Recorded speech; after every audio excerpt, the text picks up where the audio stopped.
Hello, and welcome to the third annual Community Impact Challenge Finals. We're excited that you're joining us this evening for presentations from our finalists and the announcement of the winners of this year's challenge. My name's Dr. Jasmine Linneberry, and with me are Jaylee Postlethwaite, as well as Blythe Eddy. These are our CIC coordinators. Today, we'll first offer some introductions about what the CIC is and some special thanks. You'll then hear from our four finalists. And lastly, the judges will provide some comments and announce our winners. The Community Impact Challenge is a grants competition meant to inspire our students to get involved here in the Emporia community. Students work collaboratively in teams of 3 to 5 to identify creative and meaningful solutions to challenges facing the community. Teams submit proposals, which are then reviewed by the judges, and finalists are invited to prepare presentations for the judges as well as the public. The winning team tonight will receive a $500 grant to put their plan into action. They must carry out their plan by May of 2021. Now I'll turn it over to Blythe, who is one of our judges, to share with you the criteria by which the presentations will be evaluated. Finalists are evaluated on the quality of their presentations as well as the following criteria. Their proposal must focus on a relevant and significant community challenge either in the Emporia community or on campus. It needs to identify a creative and meaningful solution and include details and a justified budget. The proposal needs to be well-researched and persuasive, feasible, and is ethical. We also wanted to say a very special thanks to our sponsors for the Community Impact Challenge, Community Hornets out of the Center for Student Involvement, the Department of Communication and Theater, and the Honors College. We are very, very grateful for their support. And now, Jaylee. We also want to give a special thanks to our organizers and volunteers. As mentioned before, the three of us are your Community Impact Challenge coordinators, and our judges are as follows. Blythe Eddy, who is the Community Hornets Director, Chris Logry in the Department of Communication, Rachel Castro, who is a former winner of the CIC and a current ESU student, Mickey Edwards from the United Way of Flint Hills, Shelby Perez, an ESU alum. And our speaking coaches this year are Delaney Dold, a past winner of the CIC, myself, and Haley Weissenbach, also a past winner of the CIC. And the moment you've all been waiting for, the presentations. So our four finalists this year are Art Making on Masks, Crisis Crates, KDP Mass Tree Committee, and Reading Hornets Against Hunger. The presentations will be in this same order. Hi, we're the Student Art Therapy Organization, or SATO for short. Our proposal is titled Art Making on Masks, Creativity for the Common Good. My name is Kristen Anderson, and I'm the Secretary of SATO. My name is Brittany Humbert, and I am the Social Media Manager for SATO. My name is Stephanie Thompson, and I am the Vice President of SATO. My name is Megan Wackerly. I am the Historian of SATO. So for our thesis, some of the greatest challenges in our community right now are the COVID-19 pandemic and the related depression and anxiety that has risen so much in 2020. At ESU, there's been drastic changes made to our everyday lives in order to keep us safe, which is added to the stress that college already offers. We propose that art making and social connectedness in the community can be a positive way to combat against this depression and anxiety.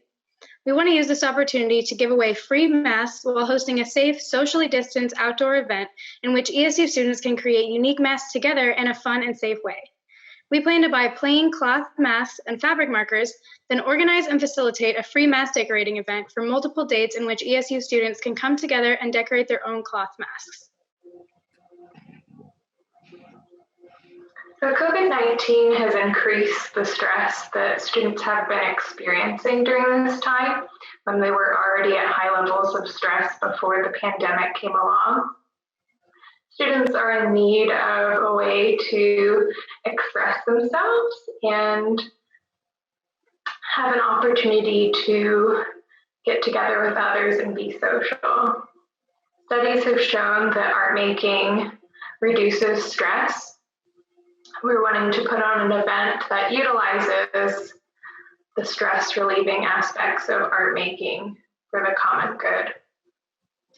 We want to do that in a way that promotes healthy behaviors and reduces the spread of germs.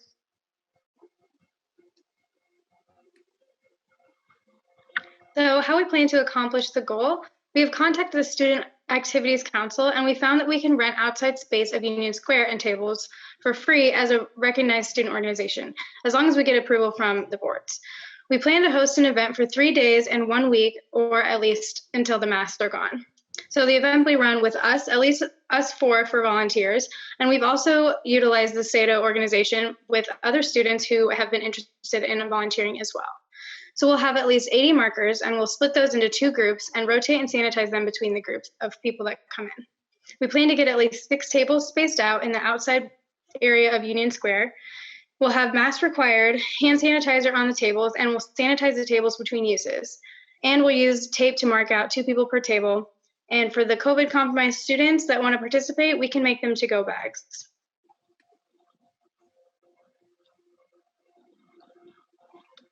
So our other plan that we have is maybe to rent an indoor space, maybe the ballroom.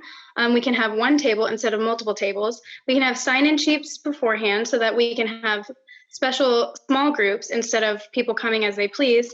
We can allow 10 people at a time with a sign-up sheet, and we'll have mask required, and then we'll also have sanitizer available in there as well. So we can set up a table with individualized bagged kits with markers, a mask, a care card, and a piece of cardboard to use as a surface instead of tables.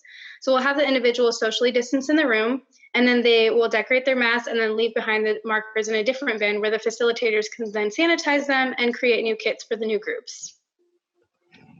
Our third plan, if that doesn't work out, is we can put together 250 to-go bags with our masks, markers, and a care card included. So we will quarantine the masks and the markers for 72 hours before the event, and then we can hand out these packs to interested students walking to class on campus.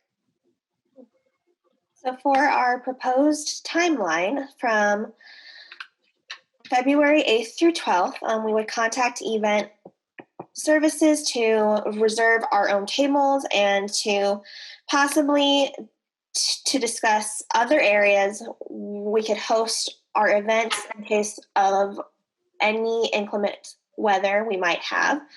And from February 22nd to 26th, we would order all of our supplies that we need for our events. From March 1st through 5th, we would contact partners who have expressed interest in our event who want to partner with us.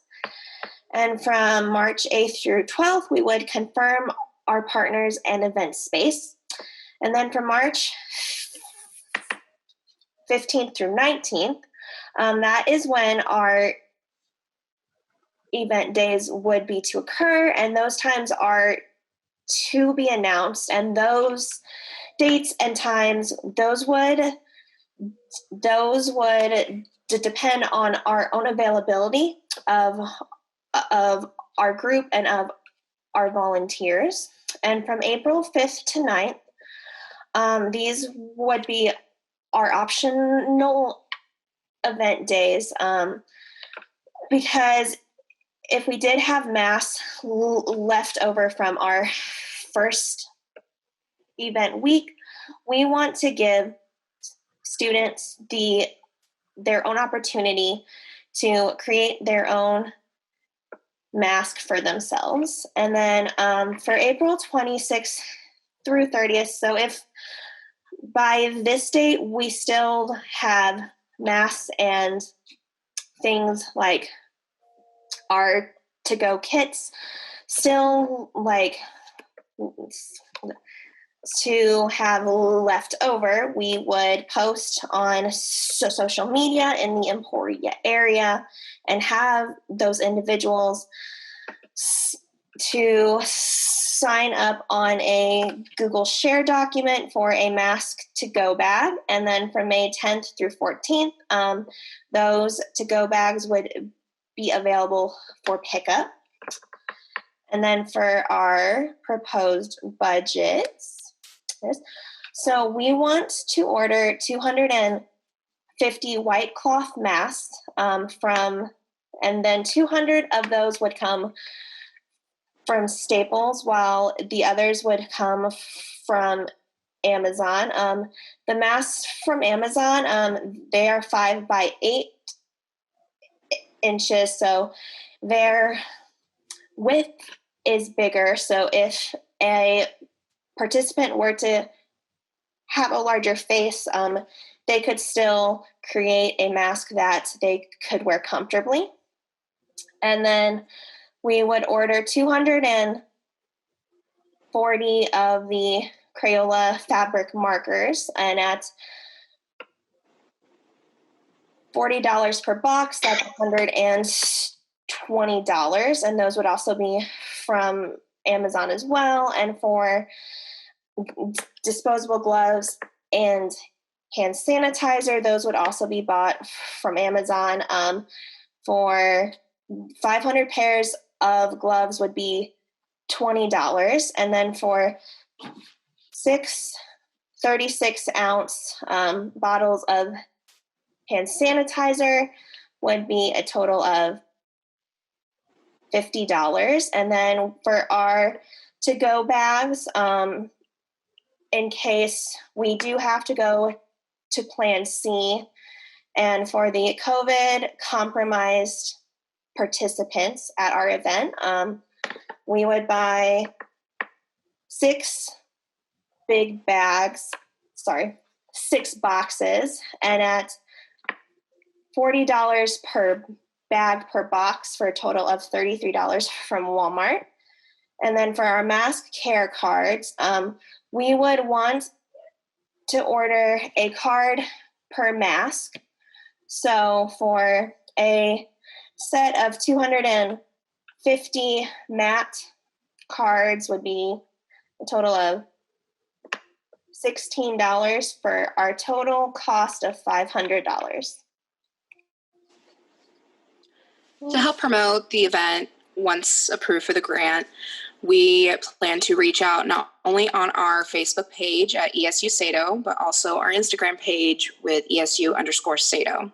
Our hashtags is going to be ESU Art Masks, hashtag Art for the Common Good, hashtag Sato Cares.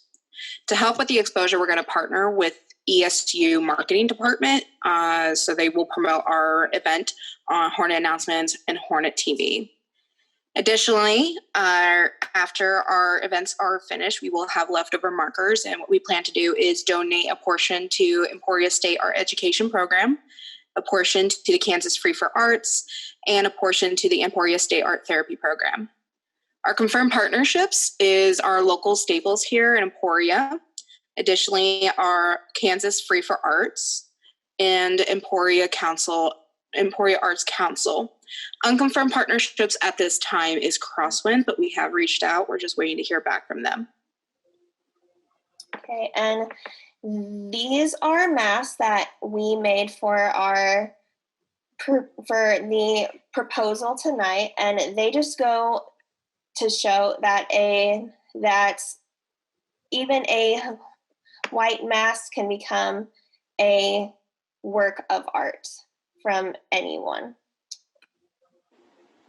This is our references slide. We are at the end of our proposal for you all, and we just want to we are just appreciative for you to give us this opportunity to promote our organization, and we want you to have a great day. Thank you, guys. Thank you. Thank you. Hello, my name is Haley Wells. I'm Case Cochran. My name is Joel Mungunga. And I'm Quinn Wiley. And we are here to talk to you about our project proposal called Crisis Crates. The problem we have decided to shed light on in the Emporia community is the problem of women in crisis. Specifically, we want to help a local women's shelter with their donations due to the effects that COVID-19 has had on many nonprofits. COVID-19's effect on the economy has caused a stall in donations to many nonprofits and other charities. We are contributing to the Shiloh Home of Hope, a residential center serving local women in need. This organization operates purely on private donations, and according to their website, the center does not receive any government funding to carry out their aid to the community. Since the beginning of the COVID-19 lockdown, domestic violence cases have risen all over the US, including Emporia. While it is difficult to track exactly how much domestic violence has grown, we can evaluate police calls and visits to local women's shelters. However, even before the pandemic, domestic abuse in the Emporia area was still a huge problem.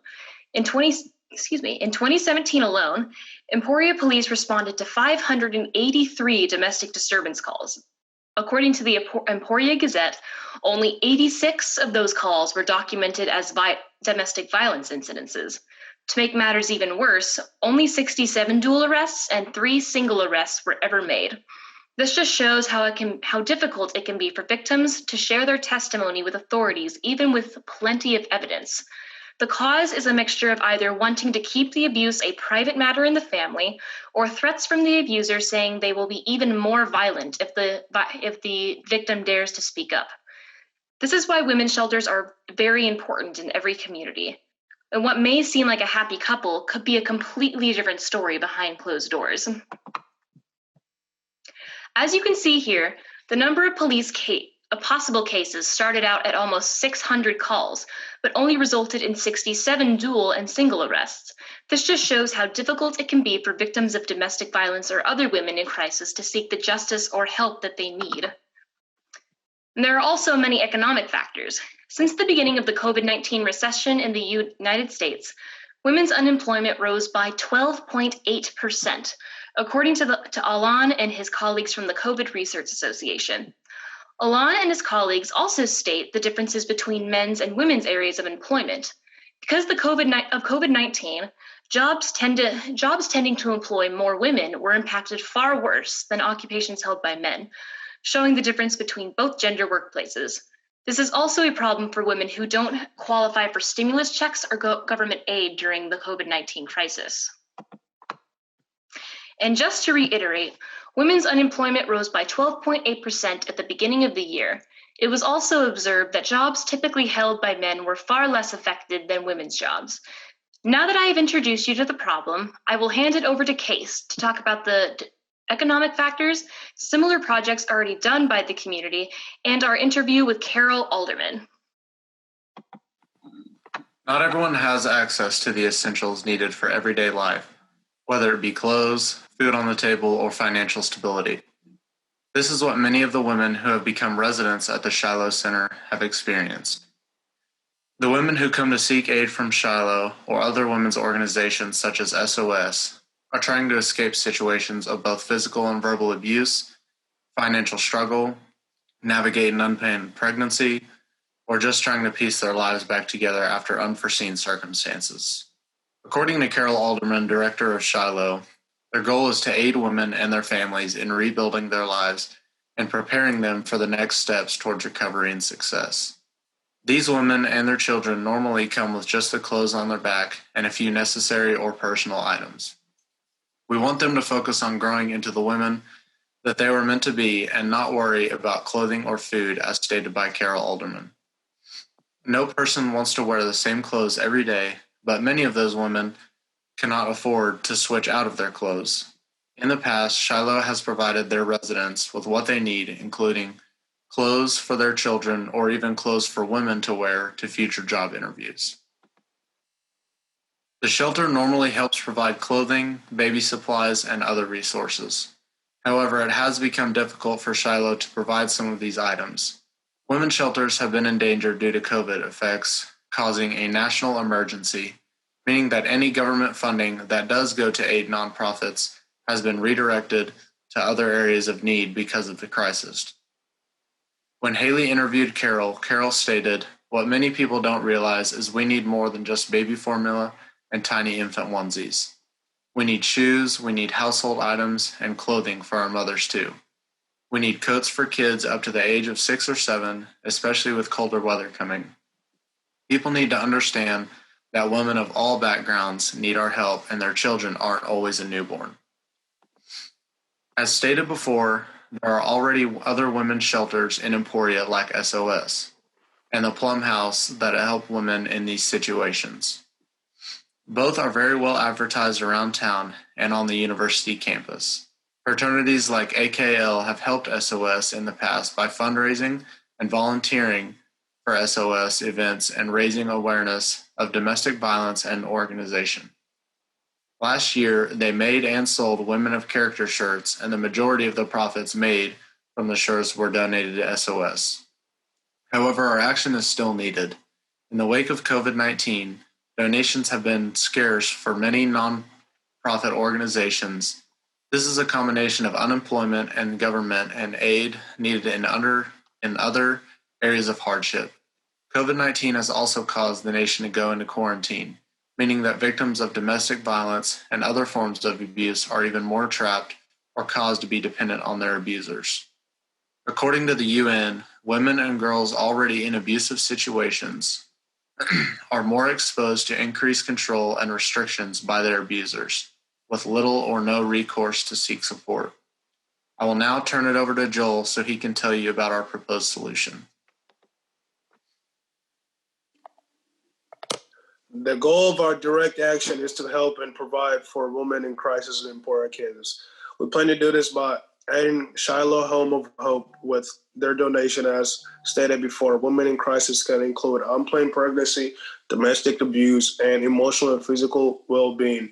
Especially the direct action we plan to take is to help Shiloh with any donation they are lacking in. Our plan is to set up crisis crates around the Emporia State University campus and ask for permission from stores along Main Street if we can set up boxes there too. The empty boxes will be for public to put what we need to be in boxes. Next to the boxes, we will either tape to the box or set up a wooden pole with a list taped to it or of what items are needed to the shelter. This will help give people an understanding of what specifically is being looked for by our group. The list will include things like baby formula, baby clothes, and other necessaries. Also, our contact information will be associated with these boxes in case they want to make a cash donation or have something too big for a box or like a crib. Our group is going with this solution because we feel it will make a huge impact on these women in the Emporia community by aiding a source of help. To adjust the barrier that is COVID-19, we'll make sure these boxes around campus and on Main Street are far enough from each other so people can remain socially distanced while checking them out. While the distance of the boxes meet community guideline, we understand that not everyone will feel comfortable making a donation in person due to extreme consciousness of COVID-19. This pertains to make business as well, and we do not want to overstep our boundary if business don't feel comfortable having extra people around their store due to COVID. If too many business express their concern about public safety, our backup plan is to only have the boxes on campus. For business, we will ask if it's okay to hang up flyers in their store with the link to either crowdfunding or a Facebook page where they can make donation instead.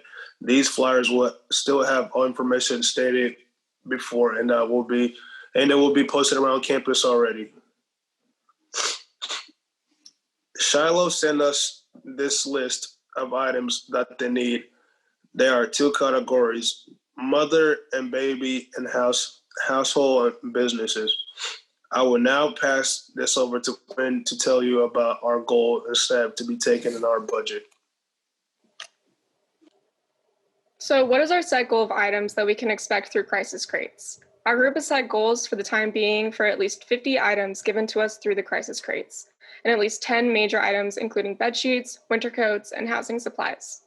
This is a reasonable goal following the wake of COVID-19, and of course there is always room for improvement to the set amount or to compensate for the lack of major items needed. Our solution is feasible based on our time and resources because we've already contacted a major organization that is excited to work with us. Our group is also constantly contacting each other and letting everyone know that we will be busy or open during the weeks.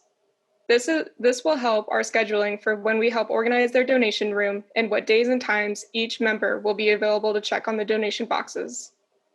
This is also a relatively good time of year to be setting up donation boxes since the holidays are right around the corner and a time where people tend to be more generous. This is a rough example of the idea we have for the crisis crates. For cost efficiency, we are aiming to use large recycled cardboard boxes that can be obtained through the local Dillons or Walmart. For management, the idea of hot gluing 3 separate compartments to help separate dry goods, clothing, and housing items.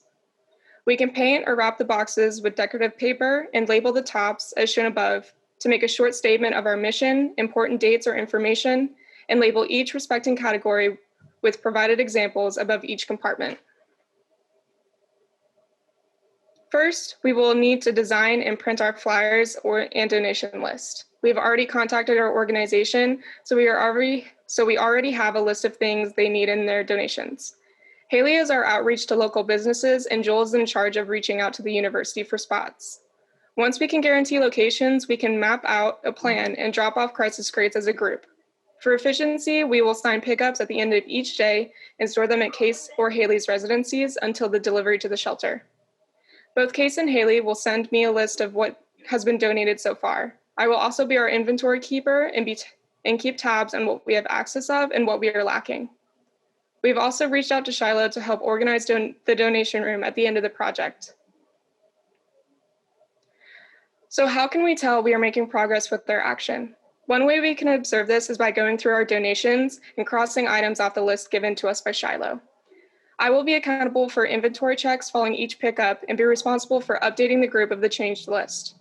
Another way is by observing our set goal of items. Stated prior, our amount is 50 items, or by looking at Shiloh's reaction and/or satisfaction with our items and amount.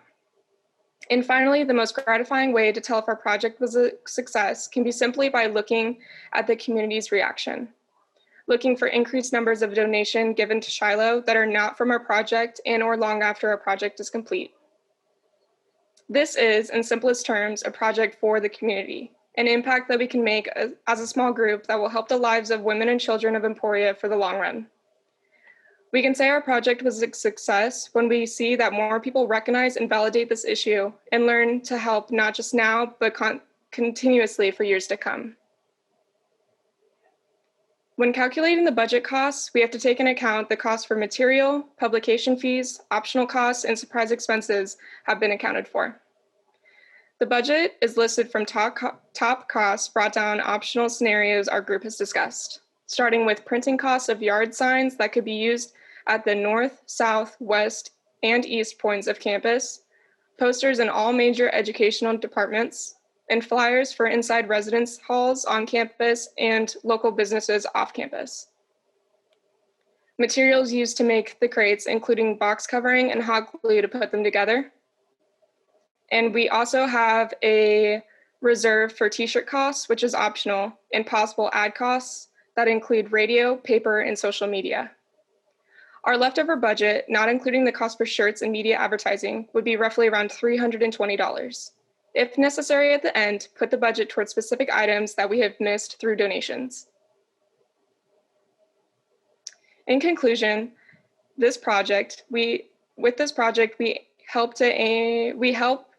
aim to help raise donations through the creation of crisis crates. With the continuous effort of our group, we believe this will be an amazing way to help spread awareness of the rising domestic cases and will also be a feasible way to raise donations to the Shiloh Home of Hope and make a lasting difference for not only the donation center, but the women and children in the Emporia community. Our community partner is excited for our help and cannot wait to work with us. Do you have to buy a new pack of disposable masks every month? Maybe you only have 1 or 2 reusable cloth masks. Kappa Delta Pi hopes to help solve that problem. The team members are the officers of the Iota chapter of Kappa Delta Pi, the International Honor Society in Education. President Chelsea Williams, Vice President Calliope Amos, Program Chair Alex Reed, and Membership Chair Bailey Hardy. A mask tree would help solve the problem of mask shortages and consequently curb the spread of COVID-19. Kappa Delta Pi's officers will explain what a mask tree is, where our mask trees will be placed, why the team chose a mask tree, and how we will safely collect donations and distribute masks. So what is a mask tree? A mask tree is basically a community-based resource to make masks more accessible. So our hope is that we can, it's basically exactly what it sounds like. You have a tree, in this case, it's going to be an artificial Christmas-like tree, or holiday tree, if you will. And you place them throughout the community. In our case, it'll be here at Emporia State and throughout the community. They'll get into that later. And then we're going to place some safe and ready to use masks on the tree for our community members to use. They're going to be in bags, individually sealed and ready to go. So these masks are going to be all over our community, but in places where we believe that they will be supervised so that they won't be taken advantage of or be used as like mask cleaning sites. So the red pins are Emporia schools. So we plan to partner with the school district and place mask trees where teachers have access to them. As Kappa Delta Pi, we are an education honor society, and one of our goals is service to education. So we believe that it's important to give back to education in any way that we can. So this gets the masks into the community, but also stays focused on our goal as an education honor society. The blue pins are on our campus. There's 3 dean's offices on our campus, and there's another blue pin at the Emporia Public Library. So these will be more supervised locations where we can focus our efforts and get access for the whole community. So why we chose a mask tree had mainly to do with timeliness. So as many of you know, we're in the middle of the COVID-19 pandemic, which has kind of put a damper on things, and we need to stop the spread of that. The reason that we chose a mask tree is because using masks is one of the known ways through the CDC recommendations to stop that. Another reason that we chose a mask tree as our initiative is because it's going to increase the availability for individuals who don't necessarily have the resources to get masks otherwise. So whether those availability issues come from financial constraints or unreliable transportation, these trees can be placed in multiple locations where people may walk, as well as they're free. So people who are unable to purchase them or have the money to buy them can have a resource available to them as well. For donations, we will be creating partnerships within our community with those who choose to sew and make masks. We will connect with our Emporia State University community to see who all would be willing to make and donate masks. We have several staff members at Emporia State who are currently making masks, and we would like to incorporate that if possible. Our members of Kappa Delta Pi are presently reaching out to their own family, friends, and church members for mask donations. We will also be accepting monetary donations for those who wish to donate in that direction, who are not comfortable sewing and creating masks. If we are given the grant money, we will use a majority of the funds to purchase masks to get all of our trees set up and going as soon as possible. And we would like to do that through purchasing masks from people within our community.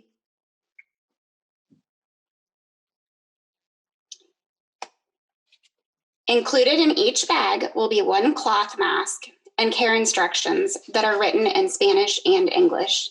The bags will have a sticker designating where they got the mask from with our Kappa Delta Pi QR code on it. There will be a sticker that also folds over the top of the opening of the mask, allowing for the person that is getting the mask to know that it's sealed and shut and hasn't been tampered with. That way they know that it's completely clean. Our mask committee will check on each tree on a weekly basis and replenish each tree when needed.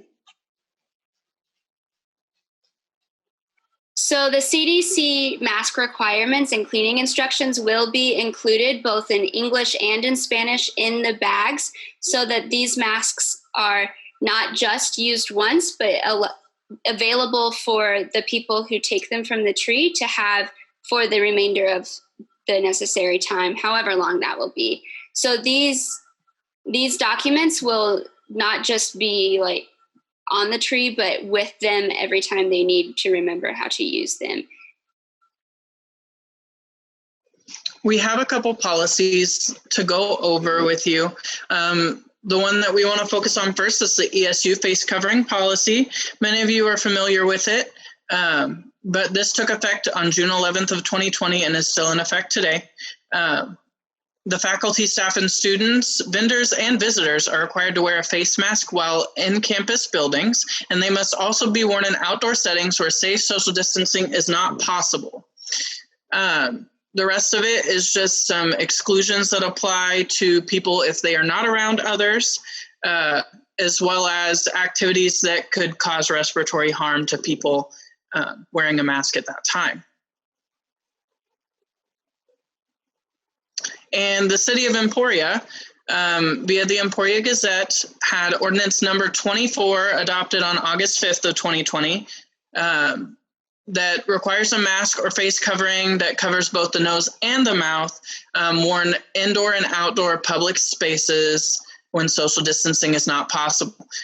This applies in all businesses, nonprofits, organizations within the city limits of Emporia, Kansas.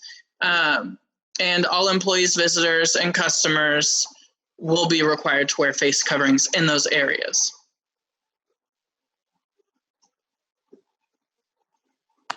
So our timeline started in October when we started asking for donations, and we contacted the deans, principals, and directors of the schools throughout Emporia School District. So far we have 60 mask donations that we got in October, and we're hoping to continue collecting donations throughout the months to follow. For November, we plan on setting up the trees. We'll have monthly committee meetings to reevaluate how the mask trees are going, and we'll replenish the masks as needed. We're hoping to start with 5 masks on each tree and then replenish once a week unless needed otherwise. And then since school is canceled, since campus is closed and most elementary schools and middle schools are canceled through December and January, we will just collect donations, and we'll probably meet once during that time to really talk about how the trees are doing and if the community members are actually taking advantage of it and everything. And then for February to May, it's going to be pretty smooth sailing. The committee will continue to replenish masks and evaluate effectiveness through their monthly meetings. And then the budget is pretty simple. We're going to spend most of our money on the masks.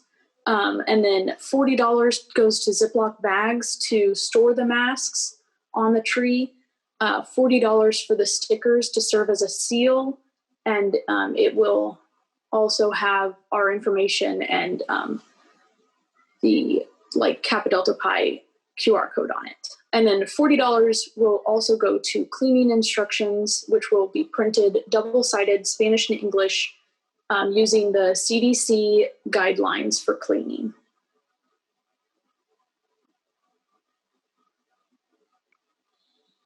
Kappa Delta Pi's mission is to prepare all learners for future challenges.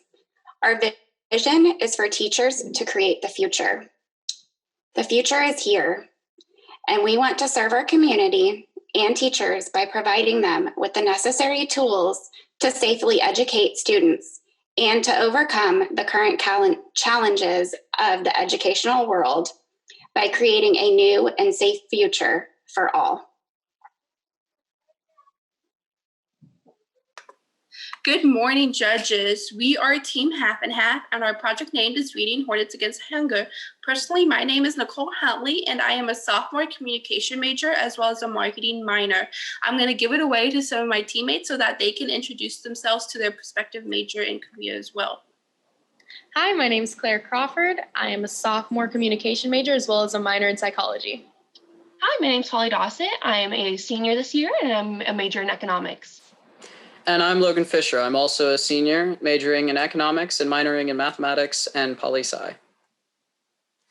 So our project is pairing up with Food Insecurity to raise awareness about the stigmatism and trying to eliminate that.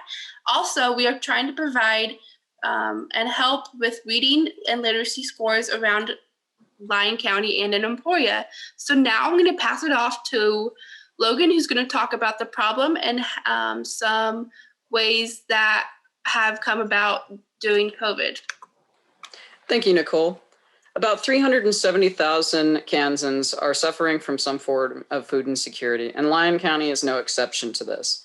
Roughly 13.5% of Lyon County reports as having suffered from or continuing to suffer from food insecurity at some point during 2020. And studies have shown that children who regularly experience food insecurity score worse than their peers in literacy and various other tests and such. And in addition to that, due to increases in unemployment and poverty rates, which has been linked to COVID-19, the expected number of children who are suffering from food insecurity in America is expected to go from about 11 million to upwards of about 18 million. We feel that this is incredibly important to raise awareness of this and to try to combat this problem because it's only going to get worse and worse from here. And we feel that this program and our plan that we've put together with our community partners could help us with at least beginning to build a foundation to help these kids who are suffering. And with that said, I'm going to go ahead and pass this on to Nicole so she can talk about some of the negative stigmatisms that surround food insecurity. Thank you so much, Logan. So according to USA Facts, about 205,000 Kansans are on food stamps. And then in Lyon County, there's about 12.5% of those are food insecure. So because of that, there is a stigmatism that goes around food insecurity and about accepting and being able to accept a handout from SNAPs or food assistance programs.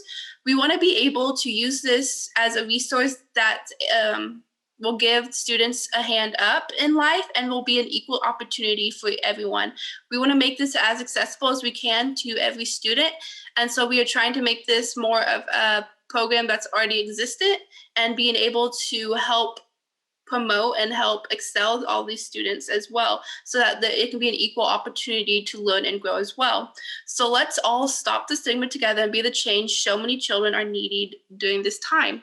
So now I'm going to give the floor to Claire, who's going to be talking about the solution and practical ways that we can fix the problem and the stigmatism around food insecurity. Thank you so much, Nicole. So first, what we want to do is we want to print URL codes, probably 8 to a page, and then these will be put in the three block meal plan bags that USD 253 Food Service gives to K through 12 students. So we're going to be partnering with Denise Cater to do that. The URL code will be linked to a custom YouTube page that we're going to be creating where we will have videos uploaded of elementary book level readings. And we're going to reach out to different clubs, organizations, athletic groups on campus to get volunteers to do these readings for us. And on the YouTube page, there's going to be a little script where maybe the reader will say their name, what organization they're part of, their grade level, maybe a cool fact about them, and then of course what book they're reading. We just want a lot of diversity in volunteers, so it's very inclusive. And we're also looking for bilingual volunteers because we think that would be a really inclusive touch to the volunteer readers. So the different types of books that we want to do, we really want to focus on books that address food insecurity and break down that barrier of discussing that hard topic.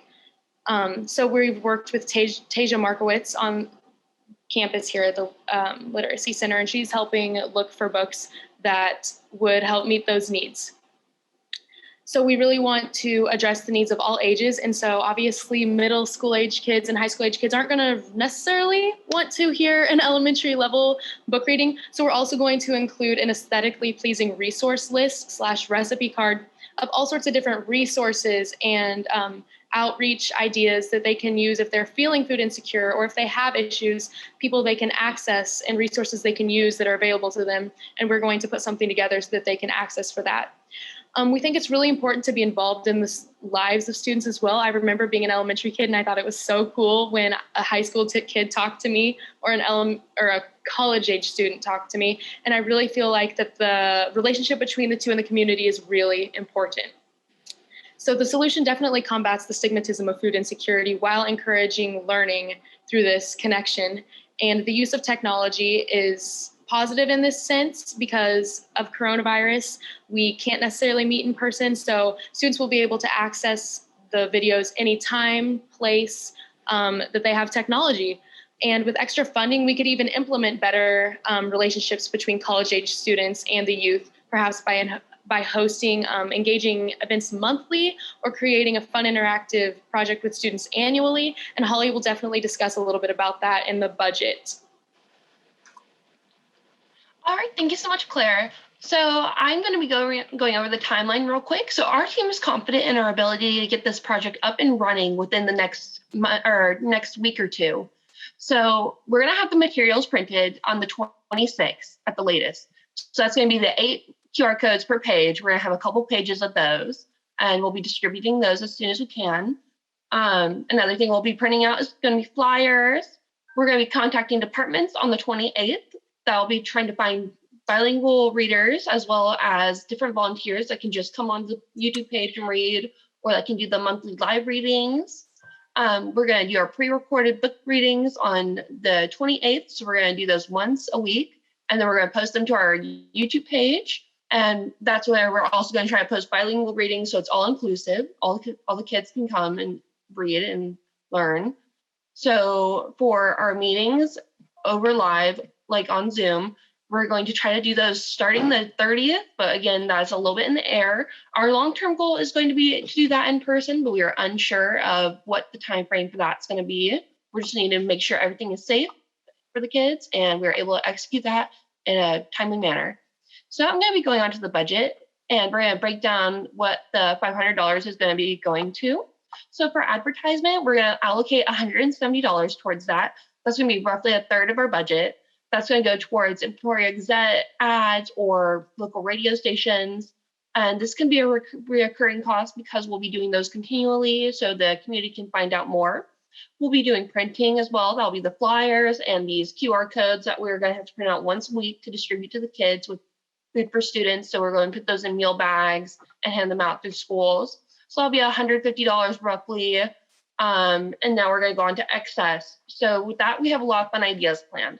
So one of our ideas was to host these events, of course, when it is safe, and have the community come together so they can learn about food for hunger or food for students, and like all these resources that are available to them that they may not know about. One other thing we're going to be providing is hopefully in the future we'll be able to provide snacks for the kids once a week when we're doing these monthly readings. So that can be part of the cost there, as well as anything to keep it safe, like totes, crates, boxes, whatever we need to transport it and make sure, we can keep it in a place where there's no germs on it. So just leave it there for a bit. And one thing we wanted to do as well is maybe supply teachers with books about food for hunger or food insecurity. And I believe that is going under the $180 as well for excess. So I'm going to pass it over to Nicole, and she's going to go over if you guys have any questions or not.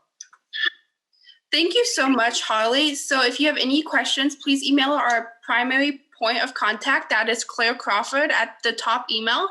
And then please try and CC all of us in that so we can have an equal opportunity for all of us to try and answer your key questions you might have for us. So now I'm going to pass it on to Claire Crawford, and she's going to talk about the conclusion and some of the next steps and the thank yous. Yes, thank you, Nicole. I'm just going to wrap this up really quick. I feel like we really identified a real problem, and also on a national level, it is just as important at a local level.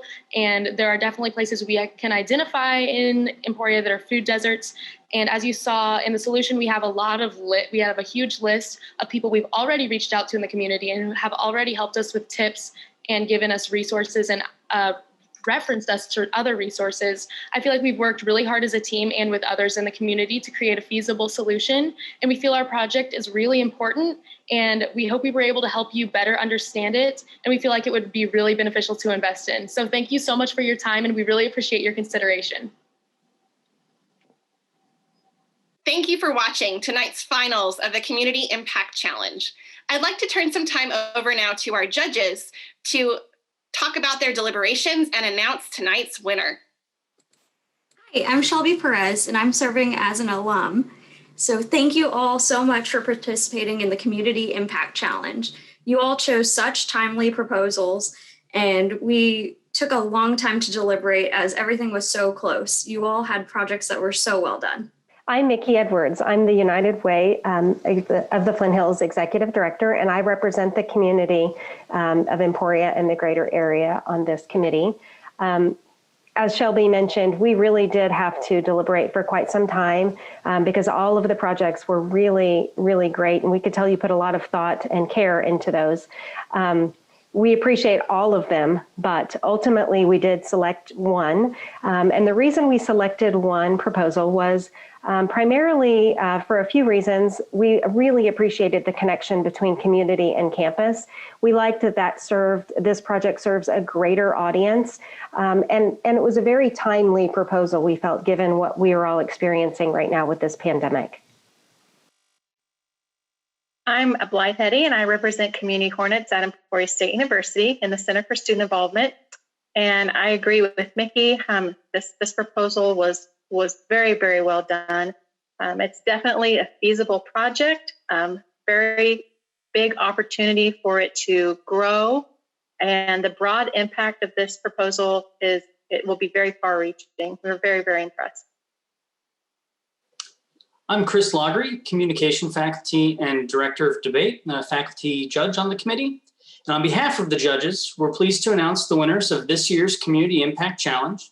The KDP Mask Tree Committee, comprised of Bailey Hardy, Calliope Amos, Chelsea Williams, and Alex Reed.